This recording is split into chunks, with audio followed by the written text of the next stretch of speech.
Few wedding planning questions make people suddenly develop strong opinions like this one. Should kids be invited to the wedding? Because the second you ask it, someone is going to say, of course kids should be there. Weddings are about family. And someone else is going to say, nope, adults only. I want one night where nobody's cutting chicken nuggets during the first dance. And honestly, both sides can have a point. So today, let's talk about how to decide whether kids should be invited to your wedding, how it affects the day, and how to communicate your choice without turning your guest list into a family courtroom.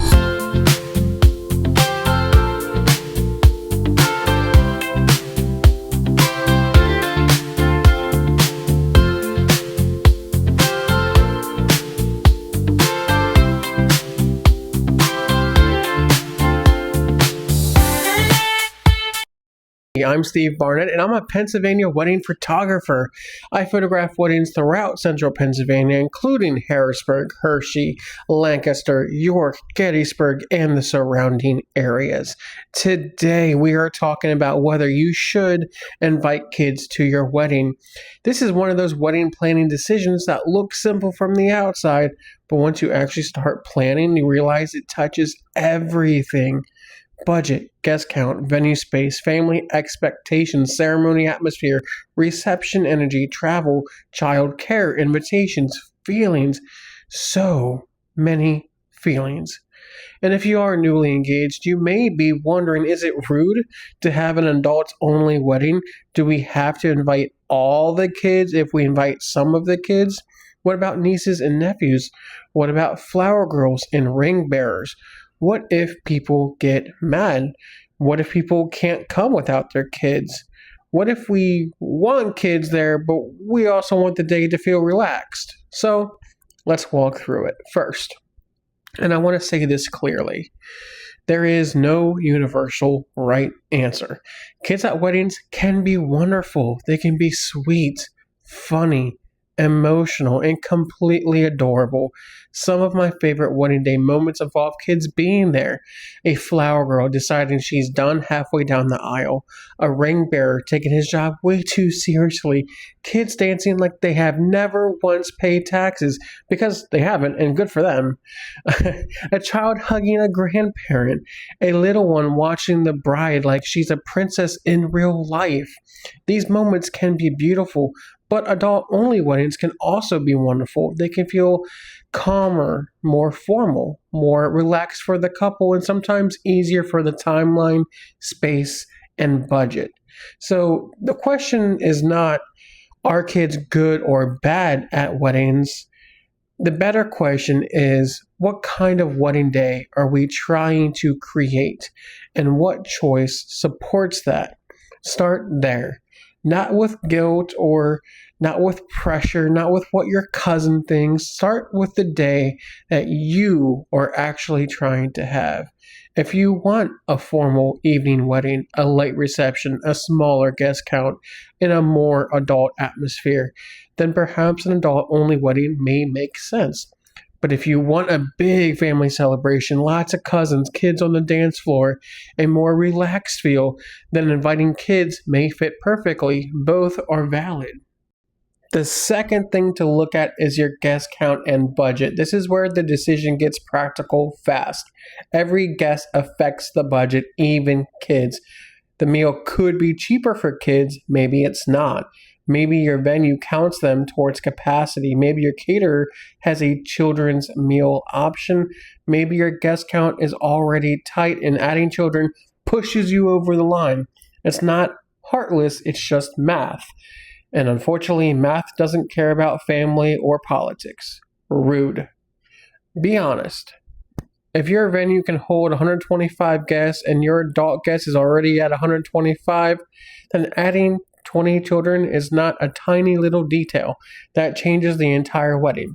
If your budget is tight, inviting every child connected to every guest may not be realistic. So before you make a rule, count the actual number. How many children would be invited if you included all of them? How many if you only included immediate family? How many if you only included kids in the wedding party? How much would each version cost? How would it affect venue capacity? Sometimes seeing the numbers makes the decision easier and clearer. Next, decide if you're making a blanket rule or allowing exceptions. This is where things could get messy. A blanket rule is simple: adults only, no children, or children are welcome. Point blank. Everyone understands the rule. Exceptions are where feelings can get complicated. Maybe you want an adult-only wedding, but you want your nieces and nephews there. Maybe you want your flower girl and ring bearer there, but not all guest children.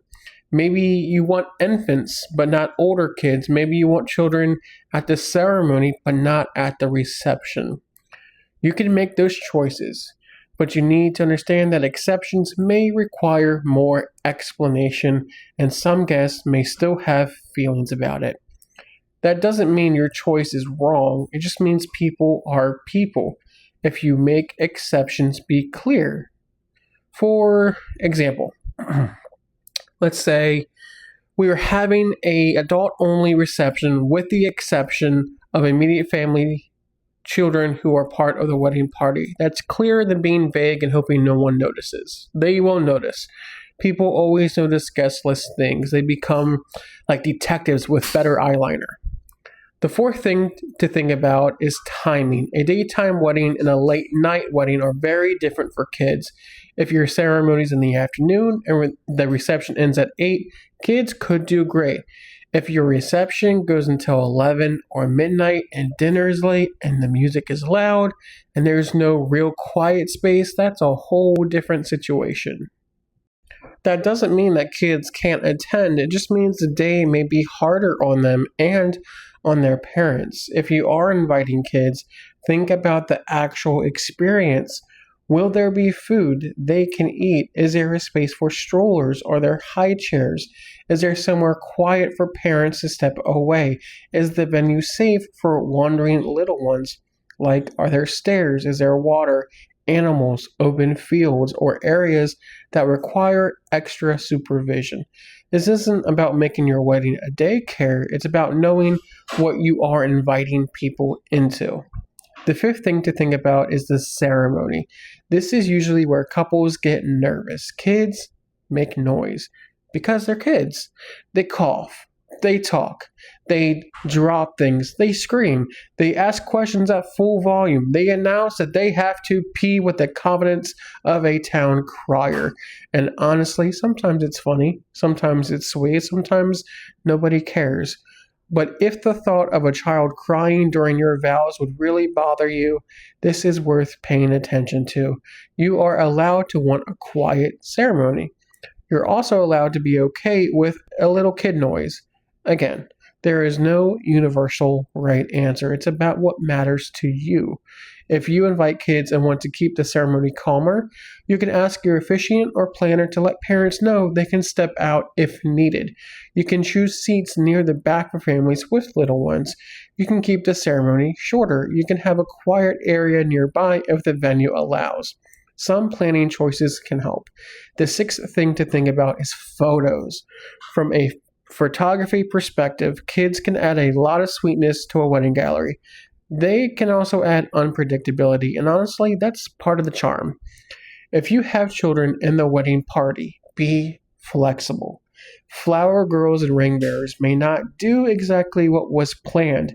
They could walk, they may freeze, they might run, they might refuse, they might need a parent, they may make a face, they may steal the show. All of that is normal. The best approach is to plan but not over control. If you want formal photos with children, get those done early. Kids usually have a limited photo battery. Don't wait until 2 hours into cocktail hour and expect a toddler to suddenly deliver luxury editorial energy. That toddler has moved on emotionally. Respect the journey for family photos. Make sure your photographer knows which children need to be included if there are little kids. Build in a tiny bit of patience. Sometimes they need snacks. Sometimes they need a parent. Sometimes we just all need to move quickly. A good photographer knows how to work with all of that. The seventh thing to decide is whether childcare makes sense. Some couples love the idea of kids being present, but also want parents to relax during part of the evening. Depending on your venue and your budget, you could consider hiring childcare, creating a kids' room, or having a quiet space with activities. Definitely not required, but for some weddings, it could help, especially if there are a lot of children attending. Word of caution, be careful here though. If you are offering childcare, make sure it's safe, properly supervised, and actually allowed by your venue. I wouldn't casually toss 12 children into a room with crayons and hope the vibes handle it. The vibes are not licensed. The eighth thing to think about is travel. If you are having a wedding where many guests are traveling, an adults only rule may affect attendance. Some parents may not be able to come without their kids, especially if they are traveling from out of town, or they're nursing, or if they do not have childcare. That doesn't mean that you can't have an adults only wedding. It just means you need to accept that some guests may have to decline. It's not always personal, it's just logistics. If someone can't attend because of childcare, they're not necessarily punishing you, they may just be parenting. On the other side, some parents may be thrilled to have an adults only night. They may see your wedding as a chance to dress up, eat a hot meal, dance, and have a conversation without someone asking for a snack every 9 minutes. Both reactions can happen. The ninth thing is communication. If you are having an adults only wedding, say it clearly and kindly. Don't be vague about it. Don't just put two names on the invitation and hope people understand. Some might not. You can write on your wedding website something like, "We love your little ones, but we have decided to make our wedding an adults only celebration. Thank you for understanding." Or, "Due to venue capacity, we are only able to accommodate adults at our wedding." Or something like, "With the exception of children in our immediate family and wedding party, our celebration will be adults only." If you are inviting kids, you can also be clear. Examples for that could be something like, "Children listed on the invitation are warmly invited to celebrate with us." That helps avoid guests assuming all children are included when they're not. Clarity is kindness. Awkward clarity now is better than confusing text later. The 10th thing is to stop making a decision about other people's feelings. I know, that's hard. You don't want to hurt anyone. You don't want people to think that you don't like their kids. You don't want your wedding to become family drama. But your guest list has to fit your wedding, not everyone else's expectations. You can love the children in your life and still choose adults only. You can want a family-centered celebration and invite kids with joy. You can make exceptions for immediate family. You can include flower girls and ring bearers.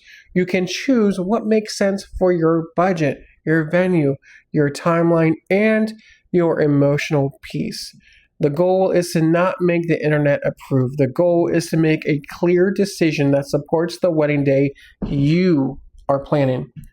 So if you're asking whether kids should be invited to your wedding, here's the simple version. Think about the kind of wedding you want. Look at your budget and guest count. Check your venue capacity. Decide whether your rule is blanket or exception based. Think about timing, ceremony, atmosphere, the photos, any and all travel that could be involved, and childcare. Communicate clearly and accept that some people may have feelings, but that does not automatically mean you made the wrong choice. It means weddings involve humans, and humans can be spicy. If you're planning a wedding in Pennsylvania and you want a photographer who helps you think through the day beyond just the photos, including timelines, including family photos, including ceremony flow, and the little details that affect the experience, I would love to talk with you. Head to my website, send me an inquiry, call me, beat me if you want to reach me. Tell me what you're planning. I love to help you feel comfortable, prepared, and taken care of on your wedding day.